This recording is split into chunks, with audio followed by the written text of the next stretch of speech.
Vinayagar Chaturthi special கொண்டக்கடலை சுண்டல் எப்படி செய்யறதுன்னு சொல்லி பார்க்கலாம். நாட்டு கொண்டக்கடலையை எடுத்து 8லேருந்து 10 மணி நேரம் நல்லா ஊற வச்சு ஒரு 2-3 முறை நல்லா அலசிட்டு குக்கரில் 3லேருந்து 4 விசில் வரைக்கும் நல்லா வச்சு வேக வச்சு தனியாக எடுத்து வச்சுக்கலாம்.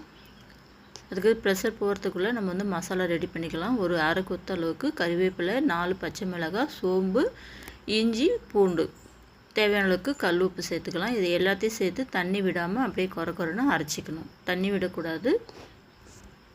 இப்போ இதை வந்து தனியாக எடுத்து வச்சுக்கலாம். அதுக்குள்ளே வந்து கொண்டக்கடலை வெந்துருச்சான்னு பார்க்கலாம். வெந்துருச்சு. தண்ணியை வடிச்சிட்டு அதை நம்ம வேறு ஒரு கப்புக்கு நம்ம மாற்றிக்கலாம்.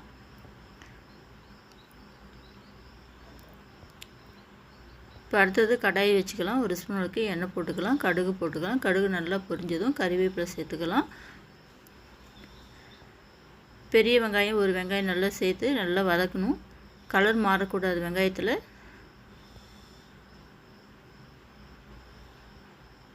இப்போ இந்த ஸ்டேஜில் அரைச்சி வச்சுருக்கிற மசாலா வந்து இதிலே சேர்த்துக்கலாம். இதை நம்ம சோம்பு சேர்த்து செய்கிறப்ப இந்த கொண்டக்கடலைனாவே வாய்வாக தான் இருக்கும். அதனால் வந்து அந்த மாதிரி ப்ராப்ளம் எதுவுமே வராது. அதனால் வந்து சோம்பு சேர்த்துக்கலாம். நல்லா வாசனையாகவும் இருக்கும். அதே சமயத்தில் கேஸ் ட்ரபிள் ப்ராப்ளமும் இருக்காது.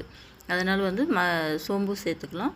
இது எல்லாம் நல்லா வதங்கின பிறகு நல்லா பச்சை வாசனை போயிட்டு நல்லா வாசனை வரணும். அந்த ஸ்டேஜில் ஒரு 1/4 டீஸ்பூன் அளவுக்கு மஞ்சள்தூள் சேர்த்துக்கலாம். 1/4 டீஸ்பூன் அளவுக்கு பெருங்காயம் பவுடர் சேர்த்துக்கலாம். கட்டி பெருங்காயமாக இருந்தால் இந்த மசாலாவிலே போட்டு அரைச்சிக்கலாம். நான் பவுடராக இருக்கிறதுனால எடுத்து வச்சு நான் இதில் மசாலாவில் எப்படியே வதக்கிறப்ப போட்டிருக்கேன்.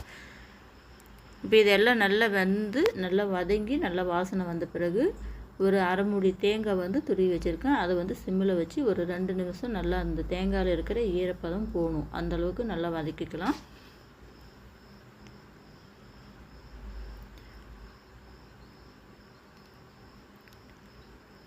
இப்போ இந்த ஸ்டேஜில் வேக வச்சு வச்சுருக்கிற கொண்டக்கடலையை இதிலேயே சேர்த்துக்கலாம்.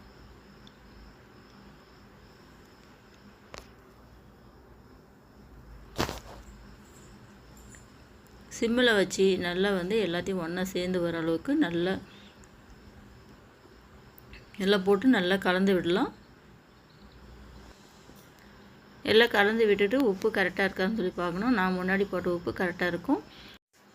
தேவைப்பட்டால் கொஞ்சமாக உப்பு போட்டு நல்லா கிளறி எடுத்தோம்னா மசாலா சுண்டல் ரெடி. இந்த ரெசிபி உங்களுக்கு பிடிச்சிருந்தா என்னோடய சேனலுக்கு லைக் பண்ணுங்கள், ஷேர் பண்ணுங்கள்.